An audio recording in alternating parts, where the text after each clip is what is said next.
자, 우리가 지난번에 이어서 호모 헐버터 선교사의 두 번째 시간을 갖습니다.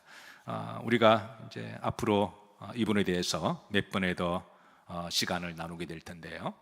자, 이분이 어떻게 생겼는지 지난주에 봤지만 우리가 좀 잊어버리지 않도록 매주마다 한 번씩 보도록 그렇게 하겠습니다. 한번 보시죠.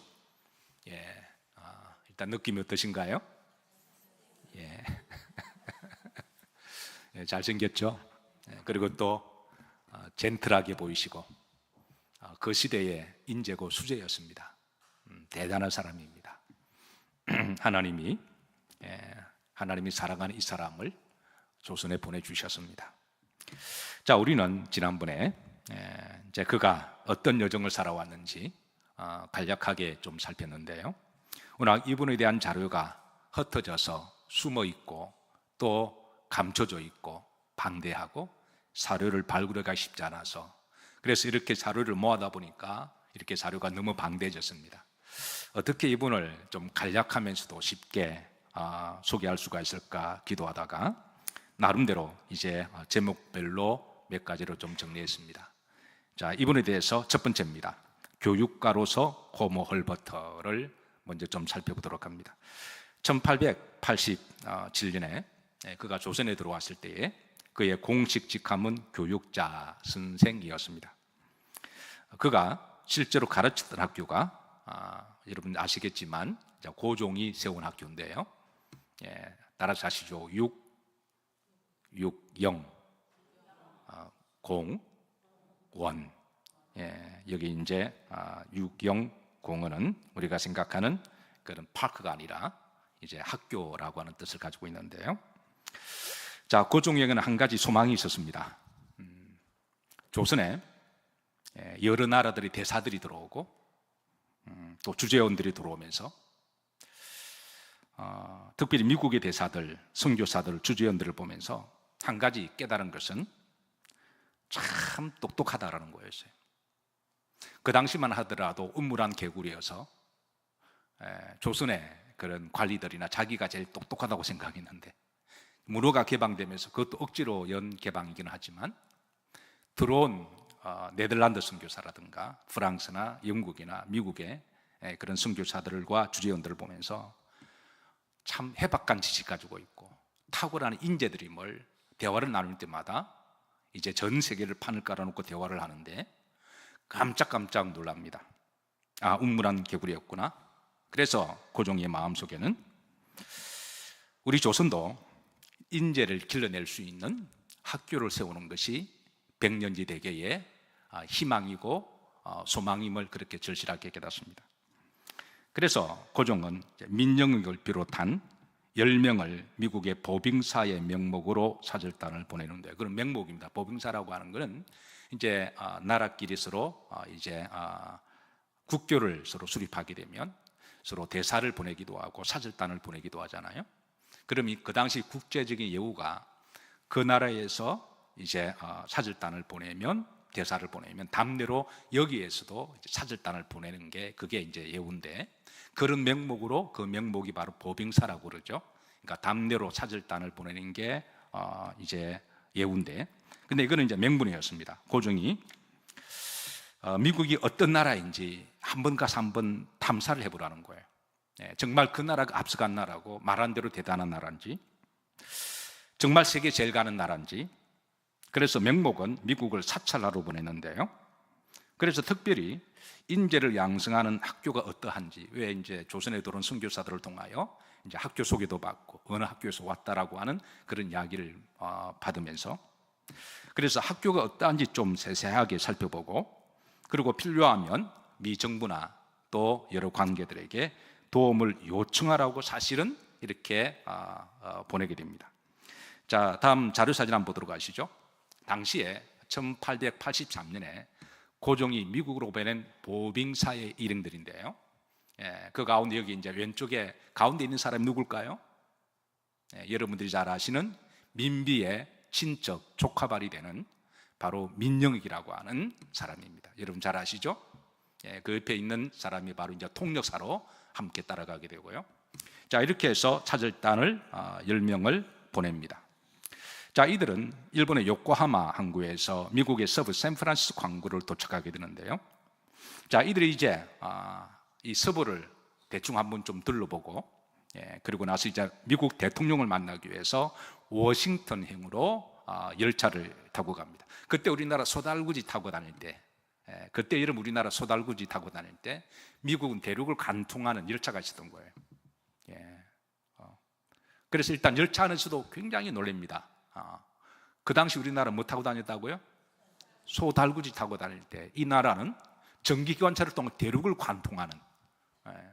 그런데 이거보다 더 놀라운 거는, 자, 6일 동안 이제 가는 그 열차 안에서 하나님은 만남을 갖게 하십니다.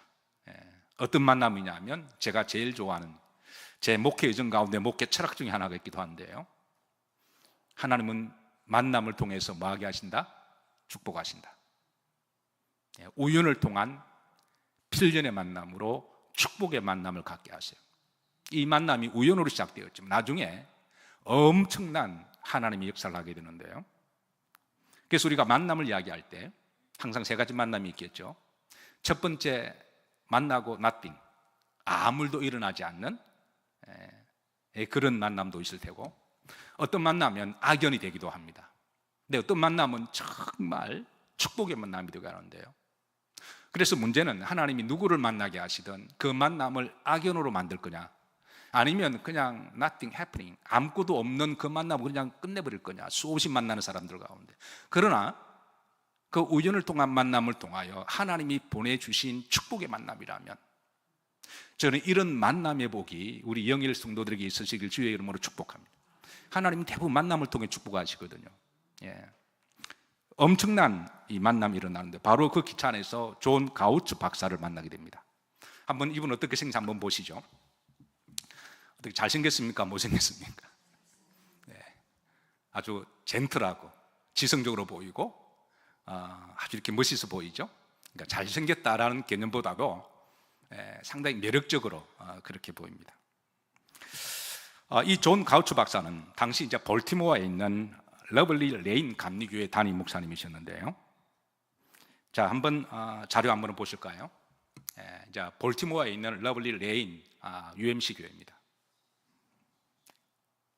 자, 이 교회가 미국의 역사에 의의가 있는 것은 1774년에 미국에 처음으로 생긴 감리교 교회입니다. 미국에 처음으로 생긴 감리교회니까 이 교회를 미국 감리교회의 마더 철치라고 그렇게 부르기도 해요. 역사적으로 상당히 의의가 있습니다. 제가 볼티모어에 있을 때 여기를 자주 지나가기도 했습니다. 한 번은 집사람과 여기에 오래전 이야기죠. 주일날, 사실 주일날 교회를 섬기기 때문에 교회를 비워두고 여기 가서 예배 드린다고 하는 것은 사실은 매우 힘든 일이어서, 그래서 어느 날 주일을 시간을 내서 이 교회를 예배 드리러 갔습니다. 한번 내부 사진 한번 보실까요? 아주 역사와 전통이 있는 그런 교회인데요. 예배를 드리고 하나님 앞에 140년 전에 선교사를 보내주신 그 은혜를 잊지 않고 기억하고, 어떻게 하면 이 한국에 있는 목사가 유학을 와서 그래도 이 교회를 잊지 않고 이 마음을 표현할 수가 없을까 기도하다가, 어쨌든 제 주변에 있는 모든 것을 다 털어서, 여러분 금액은 너무 상상하지 마세요. 어쨌든 제 주문에 있는 모든 금액은 다 털어서 봉투에 넣고 거기에 제가 글을 적었습니다. 나는 한국에 온 목사인데 140년 전에 미국에서 보내주신 선교사들을 잊지 않고 있습니다. 하나님이 한국교회를 축복하셔서 우리도 언젠가는 그를 힘이 되면 그 은혜를 갚기를 소망합니다. 그렇게 해서 이제 예물을 드렸습니다. 마음을 좀 드리고 싶었던 거예요. 한국교회가 잊지 않고 있다고 하는, 물론 나는 변방에서 목회하는 한 미력한 목회자이기는 하지만, 그러나 우리가 당신들의 은혜를 잊지 않고 있다고 하는 그 마음을 전하고 싶어서, 그래서 이제 나름대로 그렇게 예물을 드리고 예배를 마치고 담임 목사님께 찾아가서 정중하게 인사를 드렸습니다. 그래 감사를 드리고, 그러니까 너무 고맙게 생각하더라고요. 그래서 꽉 안아주셔서 나도 꽉 같이 안고, 그래서 역사 사료를 좀 보여달라고 부탁했더니 바쁘신데도 기꺼이 시간을 내셔서, 그게 이제 지하실로 이렇게 가셔서 저에게 이렇게 쭉 역사를, 이 러블리 레인 교회가 어떻게 세워졌고 또 어떤 일을 하셨고, 특별히 가우처 박사에 대해서 그렇게도 말씀을 하셨습니다. 자, 이 교회 담임 목사님이셨습니다. 그런데 이분이 1885년에 1월 22일 날 볼티모어 여자대학교를 또 창설하면서 이분이 그 학교 총장이 됩니다. 지금도 이 학교가 미국의 볼티모어에 그렇게 명문대학으로 남아있는데요, 이 학교를 세우신 분이기도 해요. 자, 가우처 박사가 워싱턴으로 가는 열차 안에서 이제 옷과 생김새가 매우 특이한 사람들을 봅니다. 아마 이분이 태어나서 그런 옷과 생김새, 가슬선, 아까 보빙사 일행사진 한번 보실까요? 자, 이런 모습을 봅니다. 아마 이분이 처음 보신 거예요.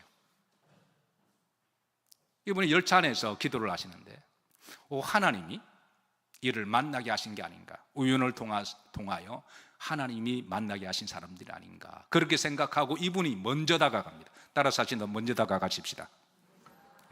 먼저 인사합시다. 먼저 웃읍시다. 먼저 사랑합니다. 먼저 용서합니다. 한번 옆으로 보시면서 먼저 한번 인사하시며 사랑합니다 한번 하시죠. 중요한 거는 먼저 한다라는 거예요.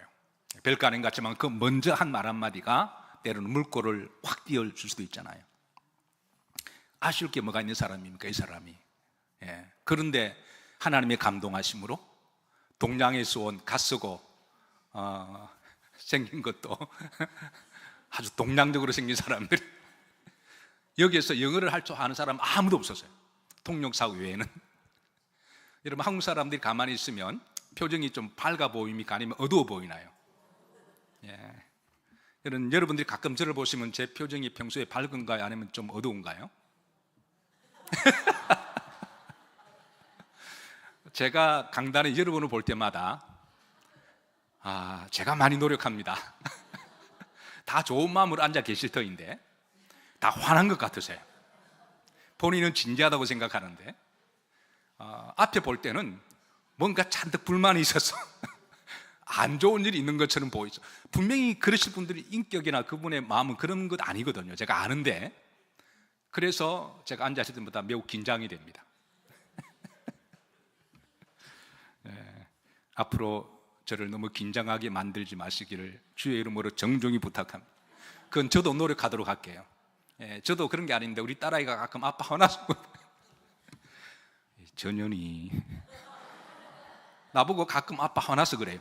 전현이 말하고 싶어도 말을 못하고 그냥 평상시 내 얼굴인데 너무 진지하게 내가 늘 설교를 준비하다 보니까 아마 그런 것 같아요.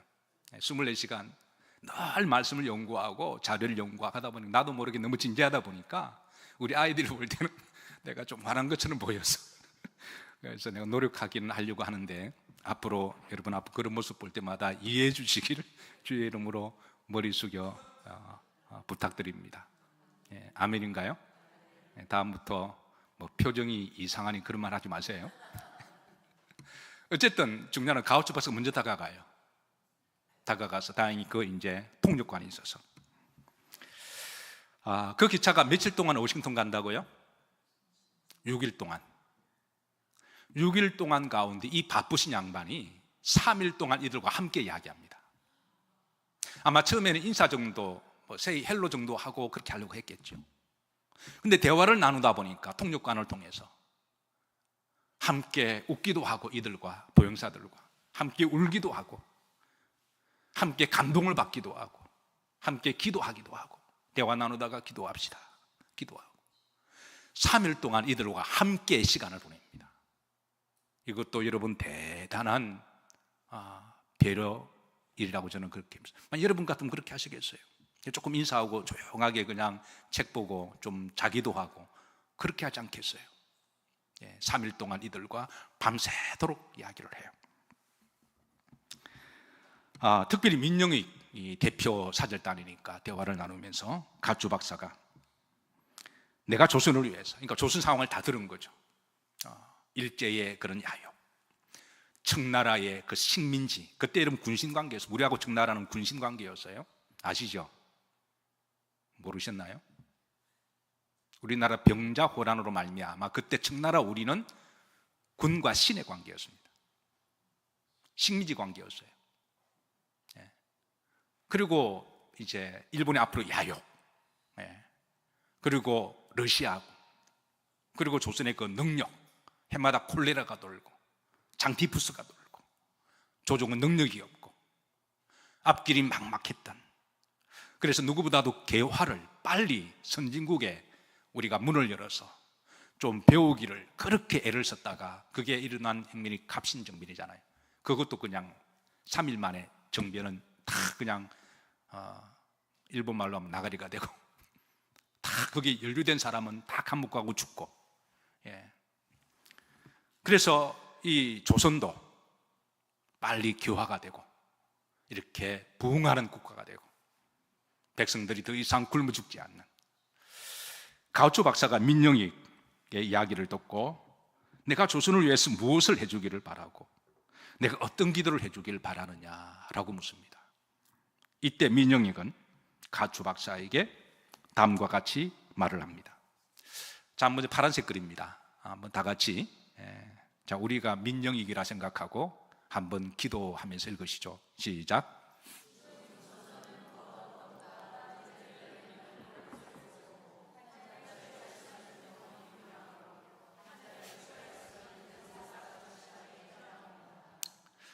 자, 그래서 가우초 박사가 이 말을 듣고 뭐라고 대답했을까요?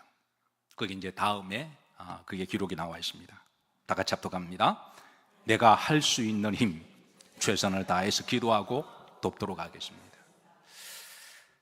여러분, 우리가 누가 우리에게 부탁할 때 우리도 이렇게 대답할 수 있기를 주의 이름으로 축복합니다. 내가 할 수 있는 한 최선을 다해서 기도하고 돕도록 하겠습니다. 당시 서부 샌프란시스코에서 워싱턴까지 가는 열차가 한 6, 7일 걸린다고 그랬습니다. 3일 동안 이들과 함께 보내면서 가우초 박사는 함께 감동을 받고 웃기도 하고 울기도 하고 같이 기도합니다. 그리고 가우초 박사는 다시 여정을 마치고 볼티모어로 돌아옵니다.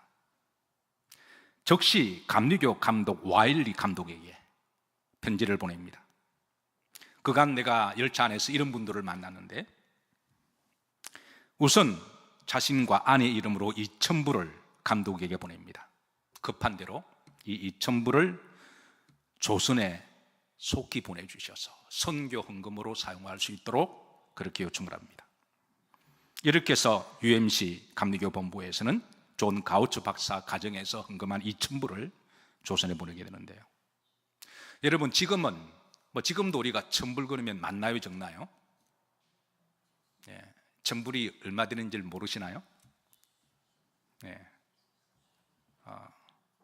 지금도 1,000불은 꽤 큰 금액이죠. 누가 여러분들에게 1,000불을 가져가면 어떤 마음이 들어요? 1,000불이 나죠. 지금도 한 140, 50만 원 정도 되는 금액인데요. 1885년에 여러분 당시 노동자의 한 달 월급이 얼마 정도 된다고 생각하시나요? 우리 교회는 항상 답을 알고 있습니다. 많습니다. 반대는 적습니다. 그 당시 노동자들이요, 하루에 12시간을 평균 일했대요. 6일 일했습니다. 주일은 쉬고. 6일 일하고 하루에 평균 12시간 일하고 받는 노동자의 월급이 40불에서 50불이었답니다. 그러면 노동자가 4년, 5년을 쓰지 않고 모아야 모을 수 있는 금액인데요. 미국에서도 당시 2,000불이면 여러분 집 한 채를 살 수 있는 금액입니다. 그리고 조선은 2,000불은 이거는 말할 것도 없는 거죠. 그 2,000불을 우선 보내서 UMC 감독에게 빨리 조선에 어떤 식으로든 선교적 지원을 해달라고 부탁을 합니다.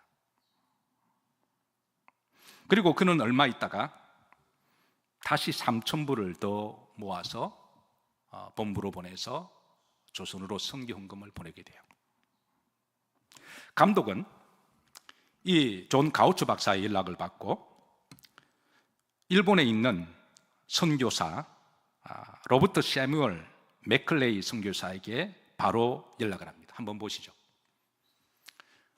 이분도 하나님이 우리 조선을 위해서 보내주신 참으로 소중한 분인데요, 언젠가 시간이 되면 이분의 여정도 함께 살펴보기를 소망하지만, 이분이 40여 년 동안의 선교 헌신과 희생을 우리가 알아보면 눈물 없이 추적할 수 없는, 눈물 없이 볼 수 없는 헌신이 있습니다.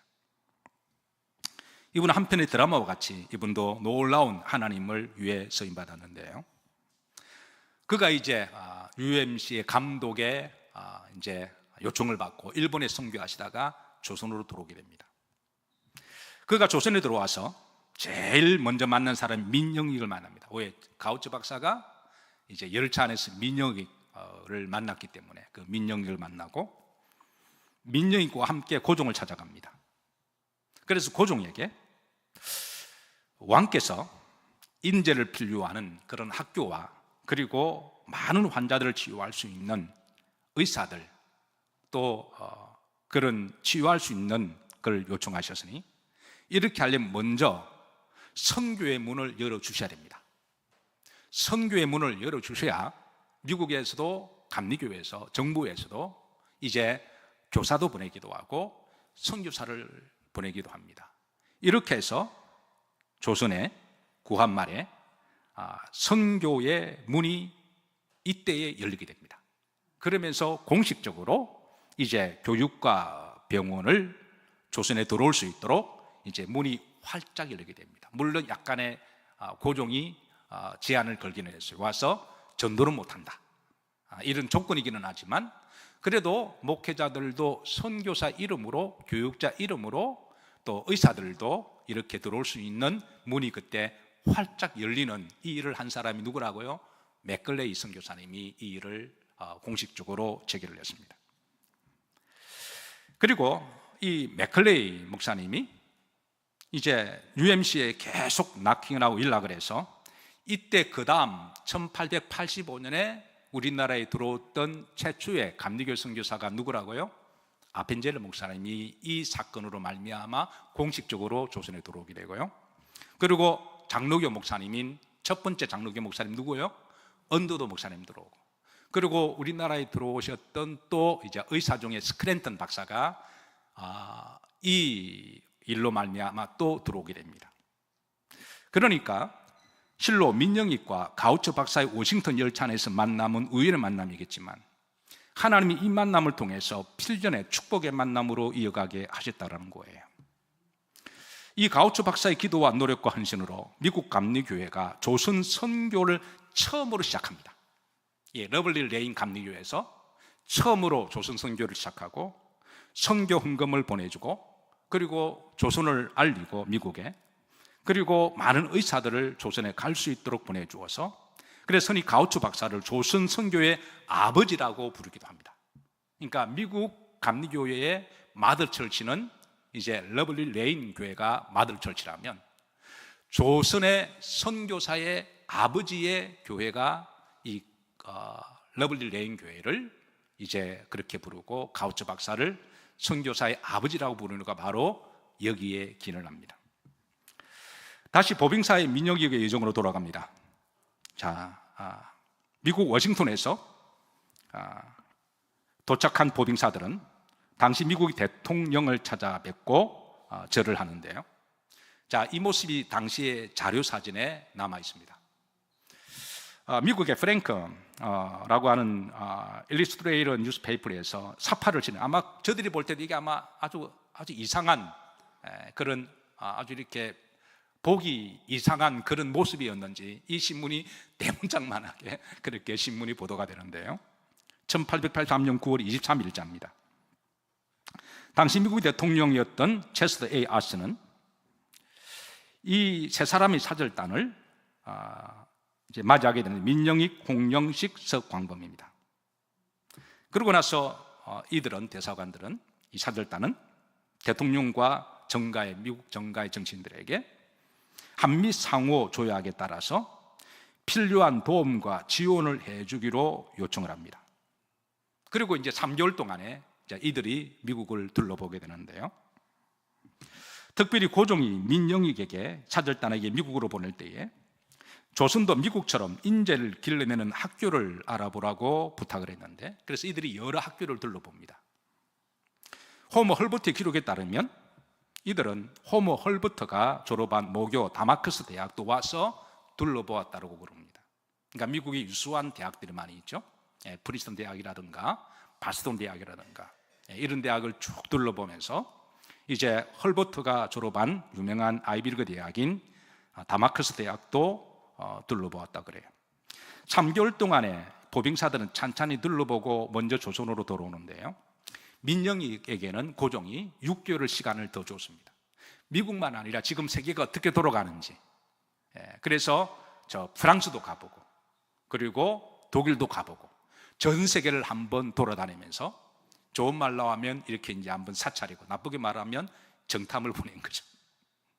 정말 세계가 그렇게 앞서가는 나라인지, 우리 조선이 음부란의 개구리였는지. 그러고 나서 이제 보병사들을 나중에 고종이 만납니다. 자, 민영이가 고종을 알련하는데 고종이 이렇게 묻습니다. 미국의 부강함이 천하제일이라 들었는데 과연 그러하던가 라고 묻습니다. 이때 민영익을 비롯한 보병사들은 한마디로 머리를 쪼아리고 그러하옵니다 라고 대답했답니다. 당신만 하더라도 조선은 일본이 최고의 근대 문명 국가라고 생각했는데 고종은 이렇게 해서 묻습니다. 그렇다면 미국이 일본보다 더 부강하고 발전한가? 여기에 대해서 민영익은 일본은 미국과 비교할 바가 되지 못하고 세계 제일로 부강하고 발전한 나라가 미국입니다 라고 대답을 합니다. 보병사들은 미국은 세상을 뒤집어 놓을 정도로 발전한 나라였다고 일일이 돌아가면서 보고를 하는데요. 이때 그들이 미국의 대륙 횡단 철도가 놓여 있는 것을 보고합니다. 그 당시 우리나라 뭐 타고 다녔다고요? 달구지 타고 다녔을 때, 자전거도 없었을 때입니다. 그런데 이미 전기기관차를 통해서 대륙 횡단을 달리는, 정말 눈이 확 뒤집어지겠죠. 거리마다 잘 놓여 있는 도로들, 그리고 그 도로 위에 달리는 차들, 뉴욕의 높은 빌딩들, 뉴욕의 고가철도, 특별히 저들이 놀란 건 허드슨 강 위에 있는 브루클린 다리, 밤낮도록 꺼지지 않는 거리의 불빛들, 이것을 본 저들은 눈이 뒤집어졌다고 이야기를 해요. 함께 갔던 보행사령이었던 류길주는 천하의 장관이라고 감탄을 보고했고, 홍용식은 문명의 빛이 너무 밝아 눈이 부실 정도라고 감탄을 했습니다. 그리고 민영익은 우리도 서구의 나라들처럼 미국처럼 발전하려면 하루빨리 인재를 길러내야 한다라고 그렇게 이제 보고를 하는데요. 그동안 고종이 미국의 공사들과 선교사들, 주재원들을 보고 저들의 탁월한 식견에 감동을 받아서 고종이 마음속에도 학교를 세우기를 소망했는데요. 이렇게 해서 고종이 야심찬 계획 중 하나가 조선의 최초로 시작된 서구식 현대 학교가 바로 유경학원이죠. 자, 유경 한자 뜻을 보십시다. 유경은 영재를 기르다, 영재를 양성하다라고 하는 뜻이죠. 육은 기르다, 양성하단 말이고, 영은 뛰어난 인재, 그러니까 조선에 있는 인재들, 천재들, 그런 사람들을 좀 골라내서, 공원은 공적인 기관, 그러니까 공립학교라고 하는 뜻을 가지고 고종이 야심차게 육경 공원을 설립합니다. 자, 그래서 유경군 한마디로 말하면 조선에 있는 인재, 영재, 천재라고 부르는 머리 똑똑한 사람만 우선 선발해서 우선 인재를 길러내자고 하는 그런 목적으로 세워진 기관인데요. 자, 다음 유경 공원의 모습 한번 보도록 하시죠. 자, 그저 미국의 원안에 있는, 이게 이제 유경 조금 전에 선사진 좀 놔두시죠. 이게 원안에 있는, 이게 고종이 세웠던 우리나라 최초의 서구식 건대학교 유경공원입니다. 서울 정동에 위치했는데요. 그 다음 지도를 보시면 이제 그 다음 유경공원 터입니다. 왼쪽에는 은학당이 있고요, 배제학당, 그 위에 정동교회, 오른쪽 덕수궁, 그 밑에 이제 유경공원터가 바로 저게 세워집니다. 이 유경공원은 여러 번 장소를 옮기게 되는데요, 참으로 안타까운 것은 설립된 지 7년 만에 1894년에 폐교가 됩니다. 폐교가 된 이유는 고종이 정부가 더 이상 지원을 할 수 없기 때문인데요, 사실 소위 국가에서 운영하는 학교가, 그것도 한 나라가 운영하는 학교가 재정이 없어서, 그래야 학생이 고작 35명밖에 안 돼요. 그렇게 해서 인재들을 다 솎아서 나름대로 천재라고 부르는 조선에 그 아이들을 속간해서 그렇게 반을 만들었는데, 그래봐야 학생이 30 몇 명이라고요? 5명밖에 안 되는데, 그 5명을 지원할 재정이 없어서 7년 만에 폐교가 된다고 하는 것은 그 당시 조선의 정부가 얼마나 무능력한 것을 알 수가 있습니다. 가령 그 당시에 개인이 세웠던, 한 사람이 세웠던 아펜젤러 목사님이 세웠던 학교가 어떤 학교죠? 배제학당이죠. 그리고 또 한 사람이 언더우드 목사님이 세웠던 학교가 어떤 학교죠? 그게 지금 연세대학이잖아요. 또 한 사람은 스크랜턴, 그 메리 스크랜턴 박사의 어머니 메리 스크랜턴 세웠던 사립학교가, 한 사람이 세운 학교가 뭐예요? 그 유아대학이잖아요. 선교사 한 사람이 세웠던 학교도, 그것도 인원이 갈수록 늘어나서 나중에 수천이 되는데도 지금까지 그 모습이 남아 있습니다. 한 사람이 세웠던 학교도 지금까지 남아 있는데, 소위 국가기관에 세웠던 나라가 고작 학생 35명밖에 안 되는데 7년 만에 문을 닫았습니다. 이렇게 해서 폐교한 그 학교가 당시 조선의 재정 능력이 얼마나 빈약하고 열악했는지 알 수가 있는데요, 우리가 여기서 잊지 말아야 할 것은 아펜젤러나 메리 스크랜턴이나 언더우드 목사님이 개인이 무슨 돈이 있어서 이 학교를 세우고 유지했을까? 다 사비로 유지했거든요. 예. 그 뒤에는 미국에서 후원하고 선교한 막대한 자금이 그 학교를 운영하게 만들었습니다. 조선 정부가 1원도 도와주지 않았습니다. 오히려 방해만 했죠. 우리가 잊지 말아야 할 것은, 또 잊어서는 안 될 것은, 그 당시에 조선 땅에 세워진 많은 미션 스쿨들, 우리는 잊지 말아야 합니다. 여러분, 1910년에 우리나라가 한일 합방이 되죠. 한일 합방까지, 그러니까 1885년부터 1910년까지에 선교사들이 들어와서 복음을 전하고 학교를 세운 거래 해봐야 고작 몇 년인가요? 25년밖에 안 됩니다. 1910년 일본이 한일 합방하기 전까지의 조선에 있었던 소위 미션 스쿨, 미션 스쿨이 공식적으로 몇 개였는지 여러분 아시나요? 800개입니다. 아마 여러분들 중에 미션 스쿨을 나오신 분들이 계실 거예요. 제가 장담하건대 반 이상은 미션 스쿨 나오셨을 거예요. 반이 안 되면 본인이 미션 스쿨 나온지도 모르고 학교를 졸업하셨거나. 저도 제 중학교가 성지중학교거든요. 미션 스쿨입니다. 그래서 제가 목사가 된지는 모르겠지만, 자, 여러분 미션 스쿨 나오신 분 손 들어보세요. 예. 제가 볼 때 더 있을 거예요. 예, 여러분이 관심이 없어서 몰라서 그랬을 거예요. 유치원까지 한번 생각해 보시고. 어쨌든 1910년도까지에 공식적으로만 통계된 것만 800교입니다. 우리가 이걸 잊으면 안 됩니다. 예. 다시 유경공원으로 돌아옵니다. 자, 다시 이제 고종은 유경공원을 세우면서 아주 야심찬 인재를 길러내는 큰 포부를 가졌죠. 맨날 앉아서 하늘 따지만 외우는 사람들이 무슨 나라 과학적 문명에 도움이 될까요? 맨날 싸움이나 싸우고. 더 이상 비전이 없었던 거예요. 그래서 이제 교사들은 미국에 부탁을 해서 미국에 이제 도움 달라고 요청을 했으니까, 그래서 미국에서 세 사람이 오기로 그렇게 이미 이제 결정된 상태고, 자, 저들이 오기까지 학생들을 모집하는데, 자, 그때 이제 미국에서 자원하신 분들이 바로 호모 헐버트, 그 다음에 조지 윌리엄 길모어, 그리고 달젤 뱅크라는 분인데요, 이 세 사람은 미국에서 최고의 당대의 우수한 대학을 다녔던 수재들이었습니다.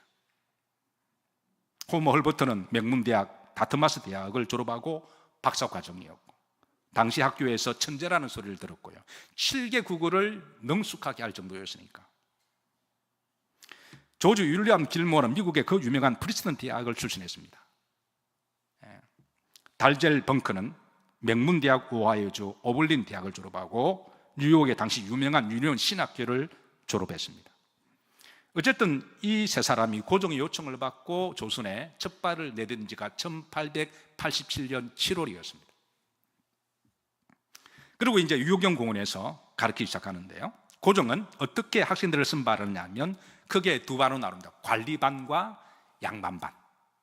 그러니까 정부의 관리인들 중에 소위 그래도 정부의 이제 몇 급 이상 되면 다 관리 머리가 똑똑한 분들이잖아요. 그래도 뭐 하늘 따지를 뭐 했던 간에 그네들 자제 가운데 소위 시험을 쳐서 천재라고 부르는 아이들을 그렇게 모집을 합니다. 그리고 이제 양반들, 소위 양반이라고 말하는 사람들 전국적으로 시험을 보고 소집해서 그렇게 해서 모집하는데요. 그래서 관리를 모집한 자제들을 자원반이라고 불렀고 양반 중에 선출된 인재들을 자원반 반대가 뭘까요? 우원반을 두어서 그래봐야 총 학생이 35명입니다. 이렇게 해서 이제 학생들을 모집하게 되는데요. 자, 학과 과목은 국어, 수학, 의학, 농리, 지리, 천문, 역사, 군사, 전술 등 다양한 과목을 가르치는데요. 자, 다음 사진 한번 보시죠. 다음 사진은 이제 당시에 교사들이 가르치는 자료 한번입니다. 자, 호머 헐버트는 유경공원에서 교사를 했으면 정말 열심으로 혼선을 다해서 가르칩니다. 그리고 시간이 나면 그는 주변을 돌아다니며 기록을 남기는데요. 그의 일기에 이런 기록이 있습니다. 1886년 7월 29일 도성은 콜라로를 나가시 한번 앞도 가시죠. 시작. 1886년 7월 29일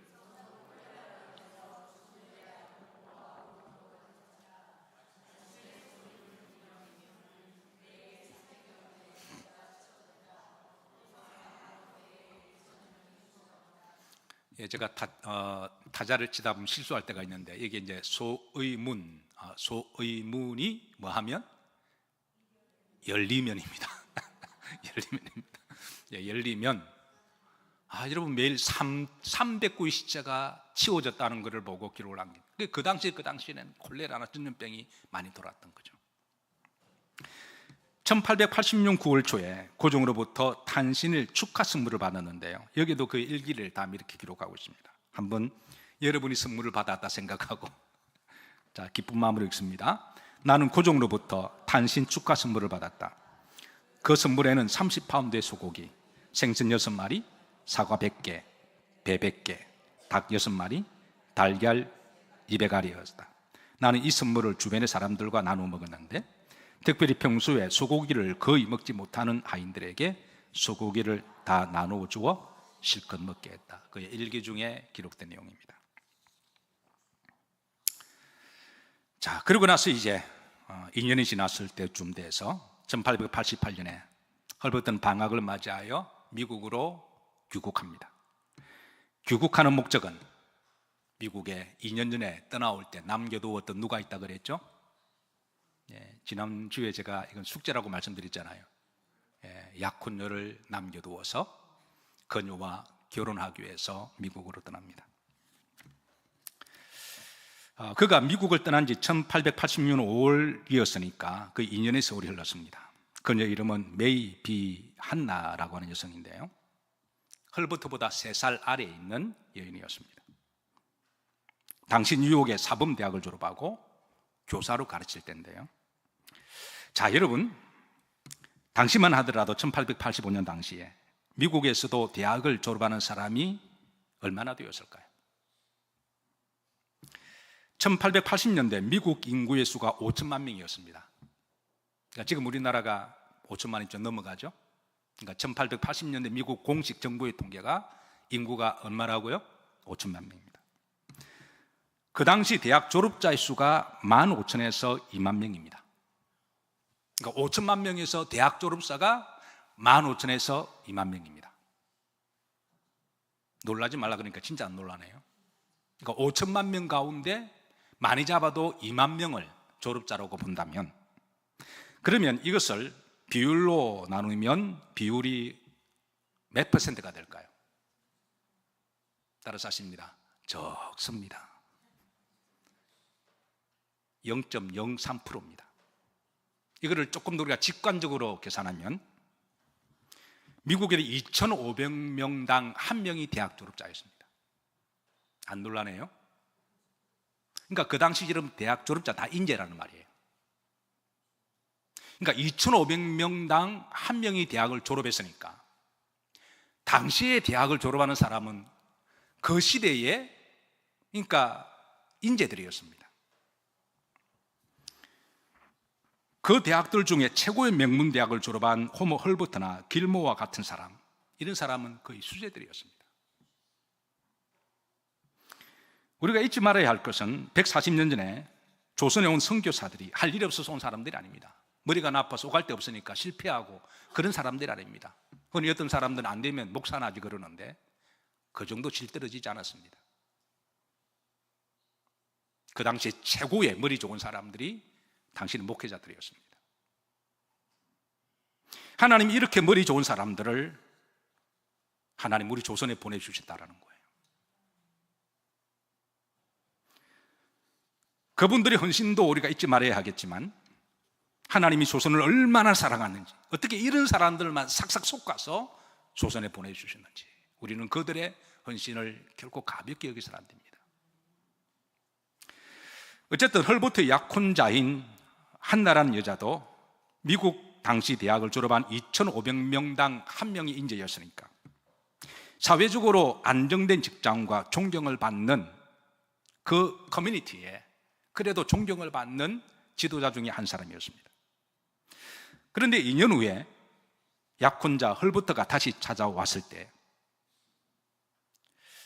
그 약혼녀가 헐버트를 2년 동안 기다리고 있었을까요? 아니면 고무신을 거꾸로 신고 다른 사람에게 갔을까요? 이게 지난주에 숙제였습니다. 자, 2년 동안 제가 여성분들에게 묻겠습니다. 2년 전에 자신과 결혼하기로 한 약혼자가 어느 날 갑자기 한마디도 상의 없이 훌쩍 조선으로 교사로 선교사로 떠난다고 합니다. 그것도 한 번도 들어본 적이 없는 나라, 어디에 있는지 알지 못하는 나라. 들은 바에 의하면 약혼자에게 이 세상에 가장 가난하고 각종 전염병과 콜레라가 창궐하고 장티푸스와 같은 연병들이 많은 나라에 간다라는 말을 들었을 때 그 남자와 결혼한다고 하면 이는 자신의 인생도 이제 고생길이 훤히 열리는 것을 전제로 하는 거죠. 그리고 자신의 주변에는 미국의 좋은 환경에서 좋은 남성들과 만나서 편안하게 살 수 있는 또 다른 옵션이 있습니다. 자, 이런 환경 속에서 자, 그녀가 어떤 선택을 했을까요? 2년 만에 불쑥 나타나서 결혼하자고 했을 때 우선 첫 번째, 고무신을 거꾸로 신었다, 아니면 올 때까지 기다리고 있었다. 지난주에 보니까 거의 반반이더군요. 여러분 같으면 어떡하실래요? 우리 여성분들이 묻습니다. 자, 우리 여성분들이 묻습니다. 기다린다, 손 들어보시죠. 네. 일단 손 드세요. 일단 보고 있습니다.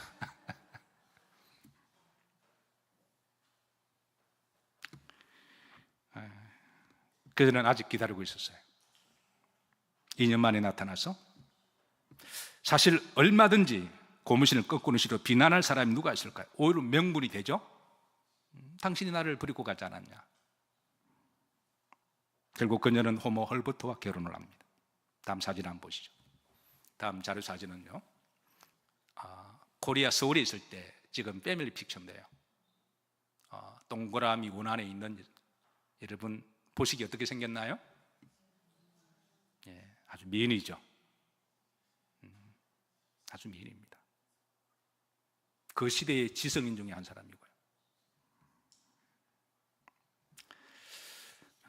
우리는 호머 헐버트만큼이나 그녀의 믿음과 헌신을 기억하고 존경을 해야 할 것입니다. 헐버트는 결혼을 하고 그 신부에게 이렇게 말합니다. 이 세상에서 가장 멋지고 매력적인 나라로 신혼여행을 떠나자고 합니다. 당시에 뉴욕에 사는 미국의 여성들에게 있어서 신혼의 꿈의 장소는 영국의 런던이나 프랑스의 파리나 이탈리아의 로마 등이었습니다. 한창 꿈에 설리고 그리고 그런 신혼의 단꿈을 꾸었던 20대의 젊은 아가씨에게 헐버트가 세상에 가장 멋지고 매력적인 나라로 신혼여행을 가자고 한 곳은 바로 어딜까요? 콜레라가 창궐하고 거리마다 거지들이 돌아다니고 아이들이 고아처럼 벌떼처럼 돌아다니고 습하고 덥고 춥고 가난했던, 이는 그만큼 헐버트가 조선을 사랑했다는 거예요. 그녀는 순수 이를 받아들이고 조선으로 신혼여행을 옵니다. 자, 묻습니다. 그녀가 바보였을까요? 아니면 멍청했을까요? 아니면 순수했을까요? 예. 말이 신혼여행이지 조선에 살러 온 거예요. 조선으로 돌아온 헐버트 부부는 금방 서울에 정착을 하고, 헐버트는 가정적으로 안정을 가지고 열심으로 유경공원에서 가르치고 헌신을 합니다. 불행하게도 유경공원은 설립한 지 7년 만에 문을 닫는데요. 이유가 아까 제가 뭐라 그랬나요? 정부에서 더 이상 지원할 돈이 없다라는 거예요. 이것도 여러분 매우 웃기는 이야기 아닌가요? 한 나라가 35명을 지원할 돈이 없어서 그 정도로 조선의 정부는 무능했습니다. 여러분, 우리가 정직하게 역사를 봐야 되는데요, 세월이 지나고 역사를 잊어버리고 왜곡을 시켜서 그때 우리나라가 뭐 대단한 능력이 있는 거로 생각합니다. 그럴수록 우리는 역사는 반복될 거예요. 그런데 헐버트는 이거보다 더 가슴이 아팠던 것은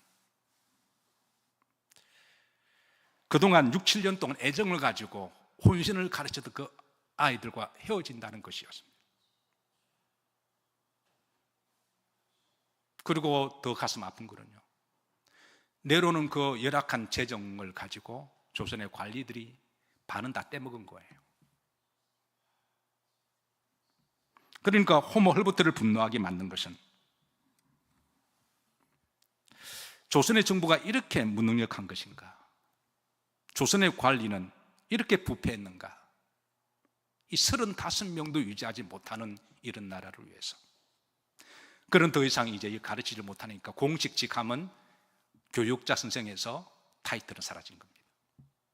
7년 만에 그는 얼마든지 미국으로 돌아갈 수가 있는데요, 그는 조선을 너무 사랑했습니다.